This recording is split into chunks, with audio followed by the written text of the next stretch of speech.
Thank you again for joining the next episode here of the GBA podcast. This is Seth Balno, the president of the GBA. Once again, the Graduate Business Association stands for multiple things, multiple initiatives throughout the semester. We work with Project Prosper for a public service initiative, teaching immigrants financial literacy classes. We organize speaking events throughout the semester with various local professionals to help enrich the graduate program. And we also recently launched this podcast series. So thanks for joining us once again, and thank you, Chase Naraki, for joining us for the next episode in the series. Hey, wonderful to be here. I noticed you wore one of your famous shirts. I'm not going to describe it in too much detail. I'll let you describe it. What is your association with these particular style of shirts I see you in so often? I think what you meant to say is my fixation. It's a Hawaiian shirt because you can't have a bad day when you're wearing a Hawaiian shirt. I think I agree with that. At least people around you can't have a bad day if you're wearing the Hawaiian shirt. But I see you in those quite a bit. This is actually the first time this semester that I've seen you have one on. Last semester, it was like every class. It's been a little cold this semester. Yeah. So this is the first time my Hawaiian shirt collection has thawed out this year. Fantastic. So have you ever lived in Hawaii? Mm-hmm. I spent the better part of 2013 there, and then I visited for an entire summer in 2010. So cumulatively, almost a year. Interesting. So let's back up. So have you lived in Florida before this MBA experience, or are you new to the state? I was born and raised in a very small town just up the road called Ocala. You have to drive through it if you're going pretty much anywhere north on I-75. But I was born and raised there. And since then, I've traveled around quite a bit. I went to UCF for undergrad, so go Knights. Got to put that plug in there. We'll see it edited out probably later, but very likely, yeah. But then after undergrad, I traveled around a little bit. I moved down to Colorado for about 2 years, and then after I finished with Colorado, I spent almost a year in Hawaii, and then I came back, started a little bit professional career in Ocala, spent the last 3.5 to 4 years within the advertising marketing realm, and then I started on my MBA here at USF. Mm-hmm. So I might have gotten ahead of you a little bit, but... No, it's okay, and I think actually I didn't give you a proper introduction. You're a current MBA student here. You're in your second semester? Yeah, so it's halfway through the second semester now, but I've been in hyperdrive, so I've been taking 4 classes per semester. So 4 in the fall, a big load. Okay. 4 this spring, and then probably 1 over the summer, and then maybe finish out with the last 3 over fall. Okay, so you'll be done by the end of the year. Yeah, that's the goal. That's great.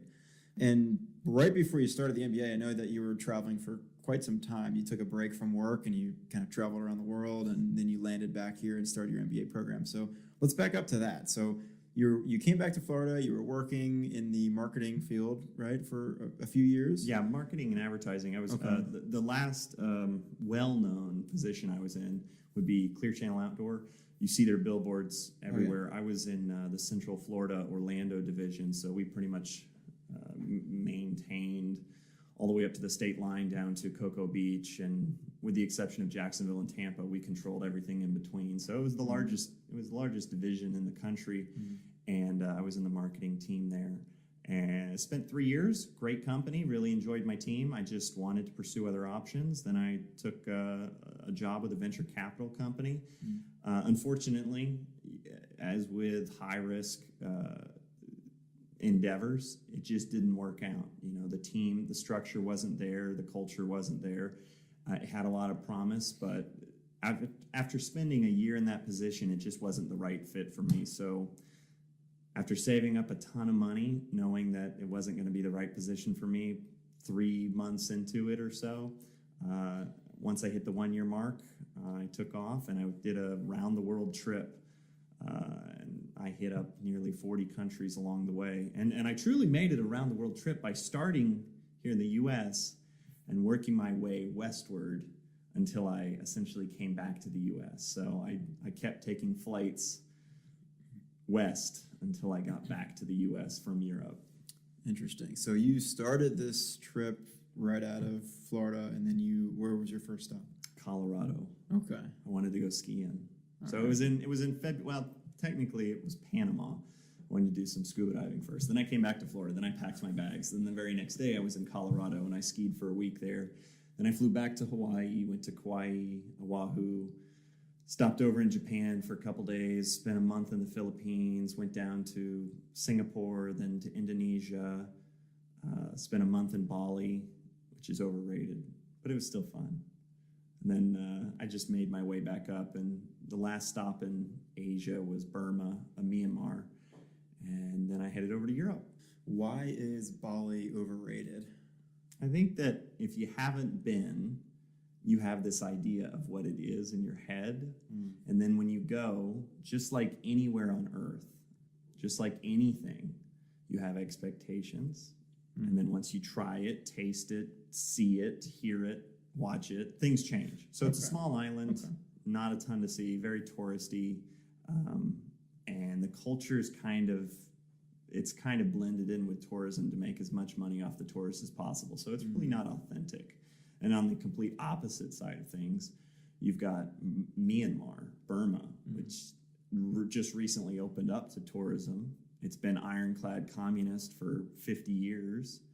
And it's still relatively unsafe. I mean, there's genocide and terrorism going on in the Rakhine State as we speak. It's been embargoed from the list of places to be able to travel as a tourist for a considerable amount of years, too. So, I mean, two diametric different things. And it's not to say that I wasn't looking for beaches and tourism and everything, but I just think a month is entirely too much time to spend there. So back to Bali real quick. Bali is essentially the Hawaii of Australia and Asia, and it's much easier to get to there, and that's just their tourism capital. Burma, as the people still call it, but Myanmar, as we've essentially come to know it over the last 10 years, it's one of the few governments in the world that is controlled by the military and not by the government. So the politicians are controlled by the military. So it's a very, very unique and, to some degree, you could say, unstable political atmosphere, to where the individuals living within the country are afraid to speak up against the government or politics or anything like that because they've been under such strict rule for so long. Yeah. They really do enjoy tourists. They really enjoy foreigners, people from the Western world, English speakers. I can't tell you how much attention I got for being a tall white guy walking around, but you just don't see a lot of tourism there. So it's not that the culture or the people aren't receptive to embrace westernization or new technologies or anything. It's that the government, aka the military-run government, is really not letting the adoption happen yet. So until they allow for more things to come in, it's going to be pretty primitive. But Honduras is, Venezuela is the most dangerous country in the world now, Caracas. But prior to Caracas, it was San Pedro Sula, which was the industrial capital of Honduras, which was the most dangerous city in the world. I think the murder rate, homicide rate was 87 out of 100,000. So almost 1 out of 1,000 was the murder rate. And I stand out pretty well with my Hawaiian shirts. And that being said, I definitely don't wear these traveling. I hope not. Unless you're in Hawaii, I guess everyone has those things, right? It's a misnomer. You'd think they'd be there, but in reality, it's really just a tourist thing. Yeah. That being said, my dad used to wear them as a kid, so I think I just gravitated towards them then. Yeah, it's a little bit of a nostalgic feeling, being young again. Yeah. Again. Come on, Seth. I think we're the same age. I think we probably are, actually. Let's see. You've traveled to 40 countries. What was the shortest time that you spent in any one of those countries? Probably Singapore. It's a very fun city. I love it. But it's completely artificial. It was built up since the 1950s, so everything about it is extremely technologically advanced. It's gorgeous. Every building there has plants growing off it, so it's its own biosphere. It's got the best public transportation in the world. It's got the most accurate and efficient public transportation in the world. I think the bus system is only off 12 seconds per week or something like that, which, to give you an idea of how long that is. I think the buses run 800 times per day, or some figure like this. And opening and closing of the doors only delays those buses by 12 seconds in an entire week. So that's less than 2 seconds per day. That's ridiculous as to how efficient they Do are. they have official bus lanes where they can't get clogged with traffic? Bus lanes, metro lanes, underground subway. It's Okay. it's really nice, and it's extremely affordable, and it's metered by kilometer traveled, not by stop to stop. So it's just based on pure distance. But yeah, it's a great city to spend 12 hours in. It's a great city to spend 24 hours in. I would never, ever want to spend more than 2 days there because it's just a New York City in the middle of Asia. Interesting. Yeah, I've never been, but I felt kind of the same way in Venice. Venice, it was beautiful to see what all the fuss is about. But if you're there more than a couple of days, it's like, what are you doing? You've seen it all. You've seen it all, and you've seen way too many American tourists that look just like you, and there goes all the fanny culture. packs. With fanny packs. Actually, I think the most fanny packs I've seen to date was in Rome. Most fanny packs per capita. So apparently, Rome is the pickpocket capital of the world. So maybe the fanny packs are a good idea. I think that's the stigma behind it. Huh. No, okay. So when you asked me had I ever gotten pickpocketed, so I have not gotten pickpocketed. However, in all places, when I was in Rome, I had a small camelback on my back with 3 liters of water in it, and that just kind of keeps me throughout the day. And I can store whatever I need in it: little camera, little tripod, a couple snacks, that kind of thing. Well, I don't keep my wallet in the bag at all, and then I usually have a pocket that's kind of free and empty just for trash or anything like that. I know for a fact my bag was zipped, and I went to stop somewhere around the Pantheon, and the bag was wide open. So who am I? I'm a tourist, right? So like if you're spending your entire life, 10 years, 20 years of your life learning this skill, you get pretty good at it, just like anything, I would imagine. My guess is that you didn't travel with a suitcase. What size pack did you have? So you've got a standard school backpack right there, maybe just a little bit bigger than that. Really? Yeah. Wow. The size is 40 liters, and the reason why that's the size is because that's what it is usually seen as the best size to take for carry-on baggage. So if you have to fly somewhere to avoid the checked baggage fees, you want to stay around the 40 to 45 liter mark. So over the years of traveling, I've just gotten down to the minimalistic, simple approach of you need a pair of shoes, a pair of flip-flops, you need a toiletry bag, you need a couple pairs of shorts and a couple pairs of t-shirts. Plus, it was also really nice traveling into the warm climates to where you didn't have to take extra winter clothes. So I was traveling for 6 months out of the year with 4 shirts and 4 pairs of shorts, and that got me through. Wow. And then what kind of places did you stay at?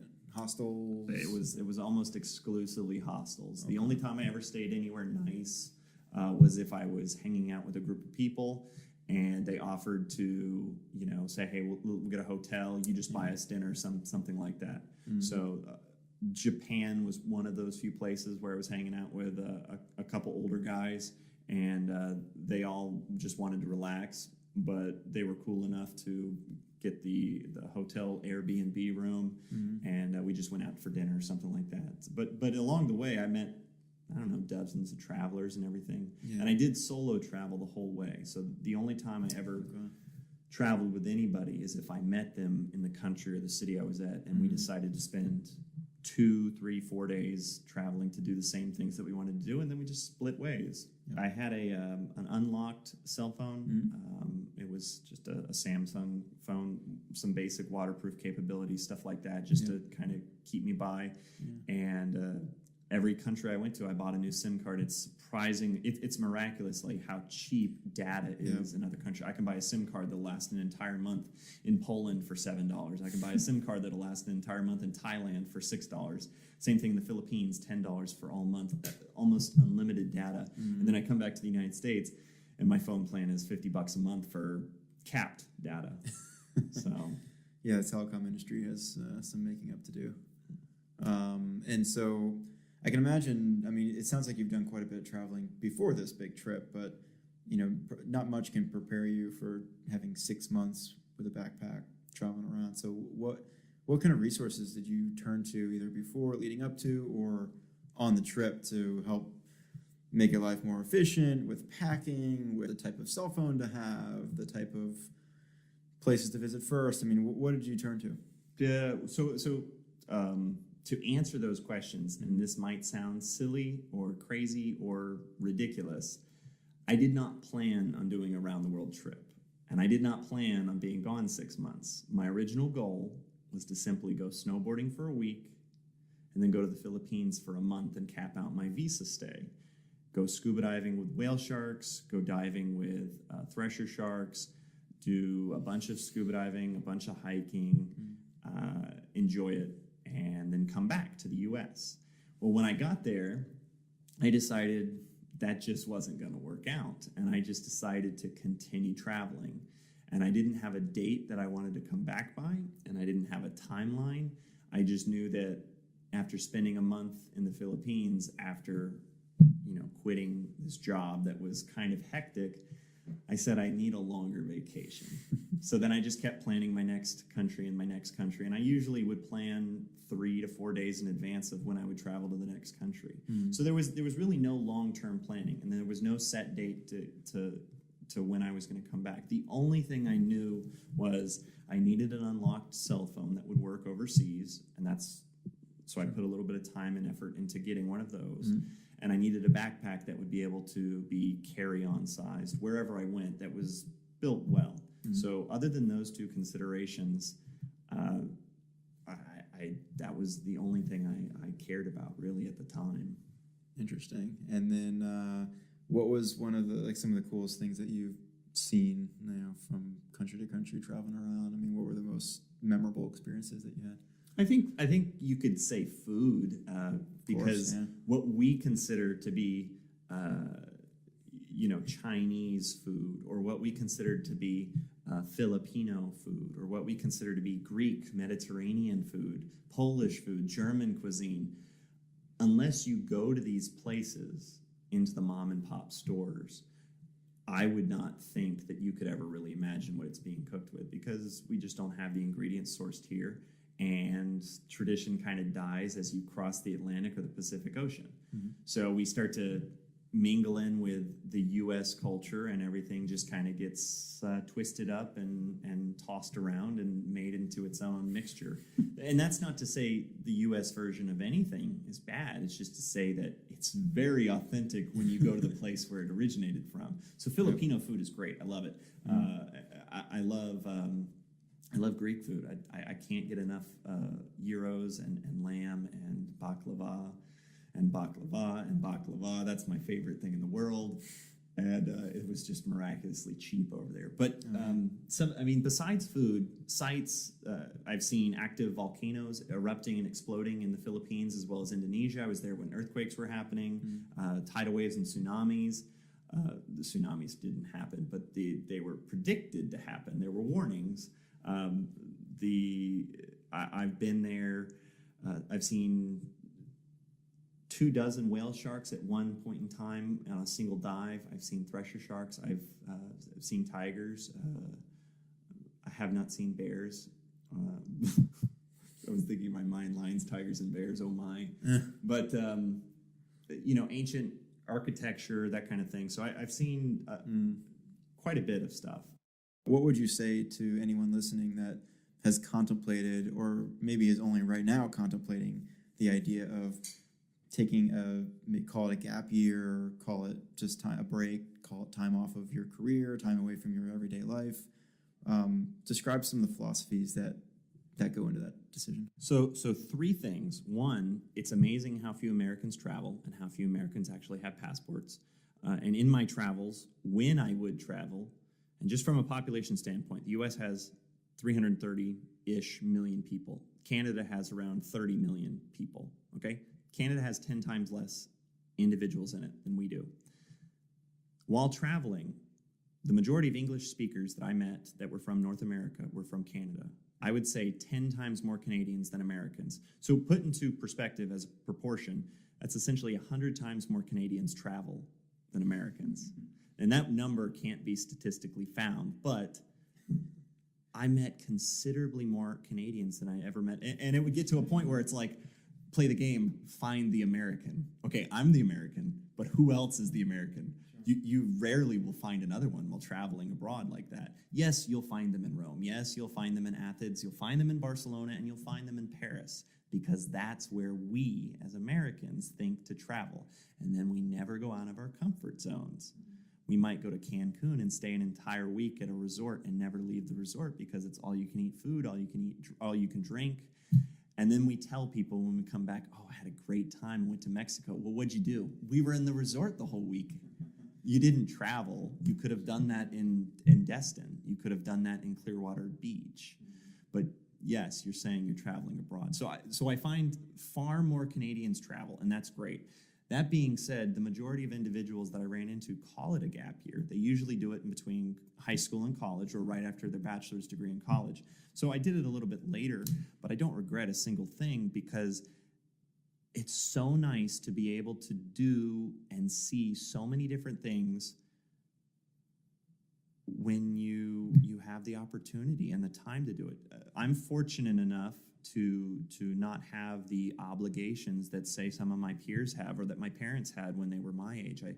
I was able to save up a considerable amount of money and have financial freedom and have my education to some degree, at least the bachelor's, already taken care of, and no debt. So I decided to do this. But I know a lot of individuals, even friends of mine that are the same age, already with wife and kids. And that's not to say these are negative things. It's just they're obligations that prevent you. They're responsibilities that definitely prevent you from doing something like this. If you don't have these responsibilities, there is no reason why you shouldn't. Because when you're 55 and 60 years old, if you wanted to do some type of travel like this, you would inevitably be limited, most likely by your physical shape, or just because you also still have responsibilities. So it was great to do this. It was great to get away.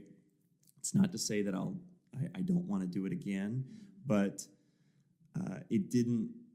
When I was 18, graduating high school, I didn't think travel was that important. Now I put a pretty high value on it, and I enjoy talking to people about it, because everybody loves to share their travel stories about places they've been to. It's exciting. It's not to say that work can't be exciting, but the philosophy is we spend 48 to 50 weeks a year planning those 2 to 4 weeks of vacation a year and looking forward to those. And there are other countries around the world where, albeit their salaries are much lower and the tax rates are much higher, so you could look at that as those as negative things, but they mandate 4 weeks vacation a year or more. And I guess the parting note on this, and if I ever talk about travel at all, is how cheap it is. If you're willing to stay in a hostel, if you're willing to let your comfort zone go down and not spend the money in the hotel and not go to the 5-star restaurant right down the block that's famous because it's been on the Travel Channel, travel can be extraordinarily cheap. I spent 6 months out of the country. How much do you think it cost me, Seth? $8,000 total. $8,000. Just over $1,000 a month, and that includes all my meals, all of my drinks, all of my lodging, all of my scuba diving, all of my hiking, all of my airplane fare tickets, everything. Other than going to Myanmar, that was the only, the Philippines and Myanmar, those were the only 2 stops I had planned. Mm-hmm. And then I went to Athens, straight from Singapore, because it was the cheapest plane ticket I could find. It was $170 from Singapore to Athens, practically halfway around the world, but it got me to Europe. And then from Athens, I was just sitting in a cafe one day, and I said, I don't know where I should go next. And I just looked on Skyscanner.com, and that's not a plug, and I'm not in any way, shape, or form affiliated with Skyscanner.com. However, they are great. I was just looking on there, and it was 20 euros to fly to Cyprus, and then 13 euros to fly from Cyprus to Bulgaria. So for under 35 euros, around $42, I got to fly from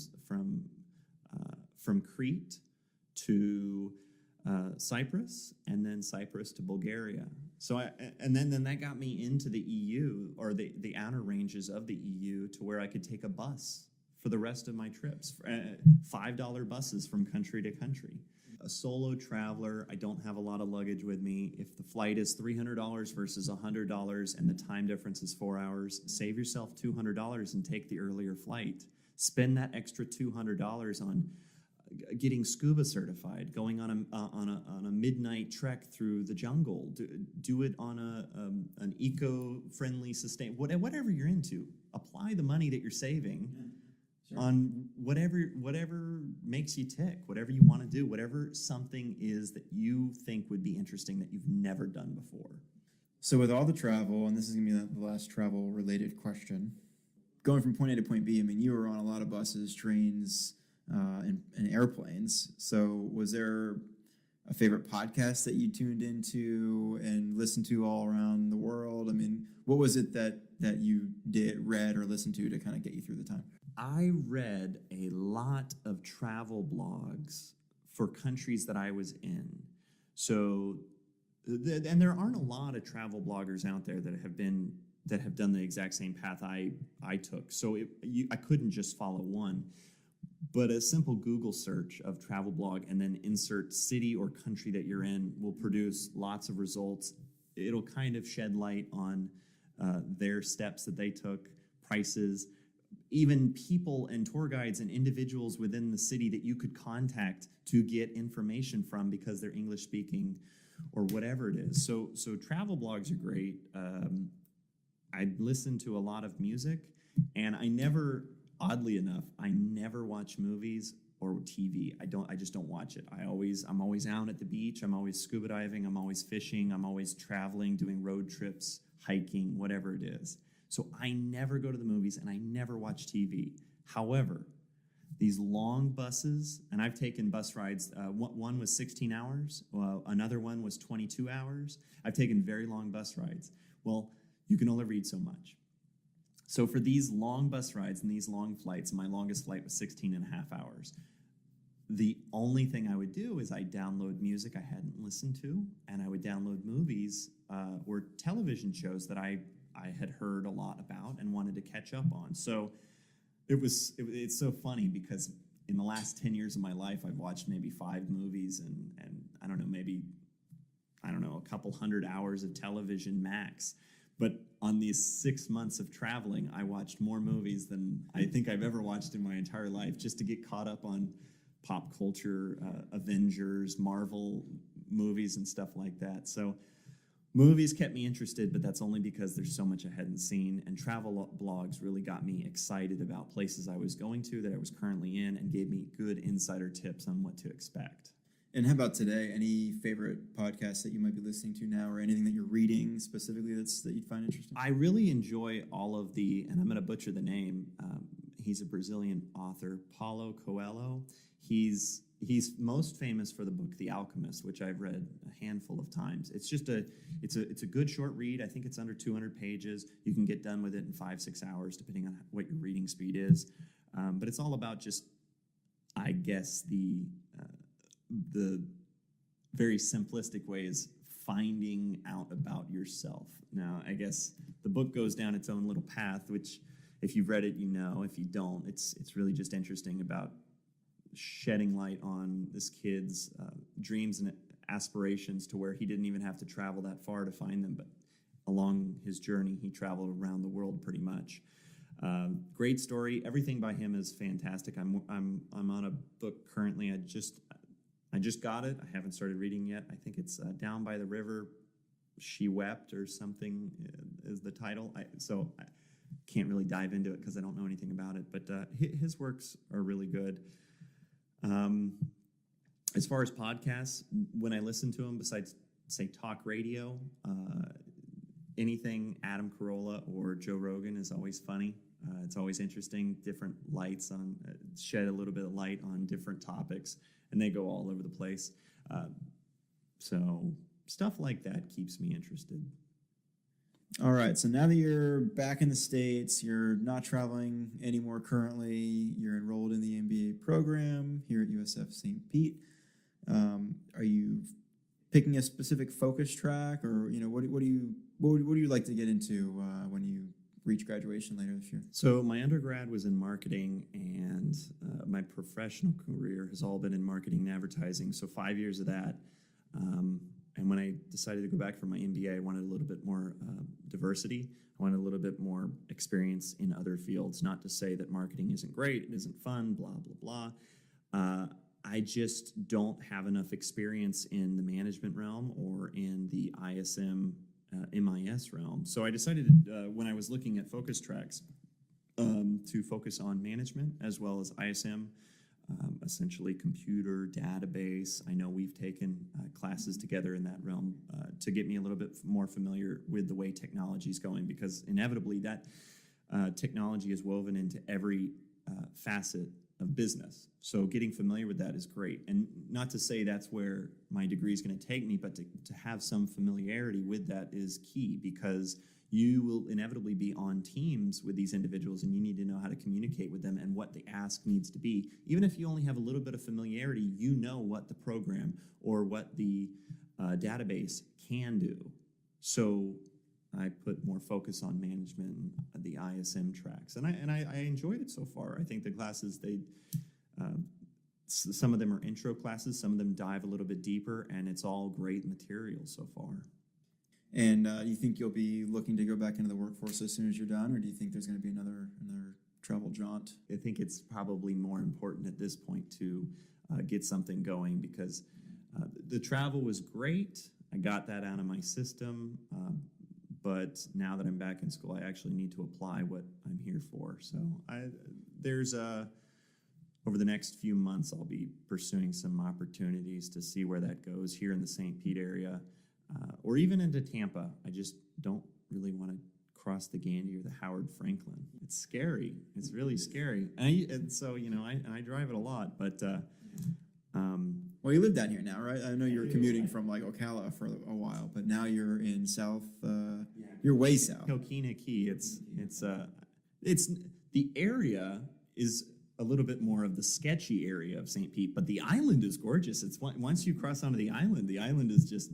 So the history of the island is pretty interesting. It was supposed to be some resort destination for the 50s, and then everybody went bankrupt, and then they sold all the stuff on the middle of the island to make up for all of the waterfront property.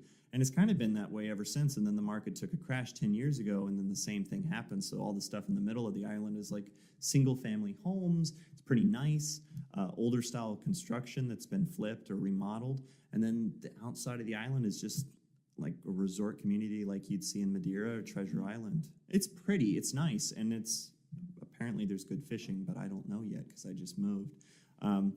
To go back to the MBA program, I will say this. I know you didn't ask the question, but I was looking at USF, and when I toured the campus, what drew me to USF St. Pete was just how beautiful the campus was. I did an orientation, and I went to UCF. So UCF at one point in time was the largest student body in the U.S. It beat out ASU.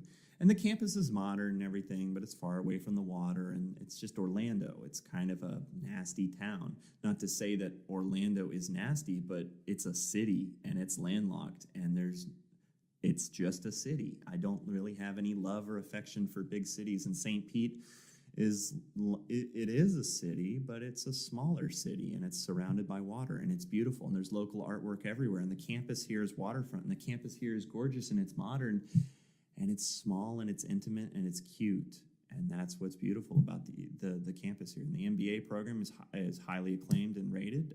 I think the staff here is wonderful. They really care. They're really involved. The people I've met so far, even you, Seth, even you, are fantastic. You don't even have to say it. We could just edit that out later. It's totally. But the people here are great, and you get a good dichotomy of younger individuals, middle-aged individuals. You get older, experienced individuals. So you get to network with some great people. The professors so far that I've had, the 6 or 7 that I've had so far are great. 8-week classes are really interesting, fast-paced, but you learn a lot. And price is fantastic. And I know this sounds almost like an advertisement, but the people who are going to be listening to the podcast anyways are going to be people who are going to this college, I would imagine. So I'm impressed and I'm happy with my choice. I remember when I was going through the application process, there were a couple other schools I was looking at, and I actually applied to USF St. Pete when I was in Bulgaria. I was inside of a hostel. It was a hostel that's like 400 years old. I applied, and then I got the email and phone call from Eric when I was in Poland. It was a month later. It was a month or two later. I got the phone interview, and I did the phone interview in Poznań, Poland. And we had to schedule it because we were, I think, 7 hours time difference at the time. It might have been 8, but I think it was 7. So we had to schedule it early in the morning for him to where it was late at night for me. And I just said, hey, listen, if we get cut out, it's because I'm in Poland right now. So signal's got to travel across the Atlantic Ocean to get to you. Yeah, but it was great. And I guess that's kind of just wrapping up my experience here so far. Great. Well, I'm again happy to have met you last semester. I think you've been a good friend so far, and this is a fun interview. So thanks for coming out and talking to us. What I would like to say in my closing remarks are, so far I hear a lot of great things about the GBA. However, I have not been able to attend any of the cordials or meetings or after hours events. And I don't know if it's because I have been commuting for the past 6 months. Yeah. And I'd say that's probably the big part of it. But I see a lot of Thursday events, which I would imagine some people just can't make it because it's not a Friday night event. I think we actually will make the next social get together on Friday. But in the pictures, it looks like you guys have fun, and I look forward to more of those events. Well, thank you very much. We will have some more. And again, Chase Naraki, thanks again for joining us here tonight.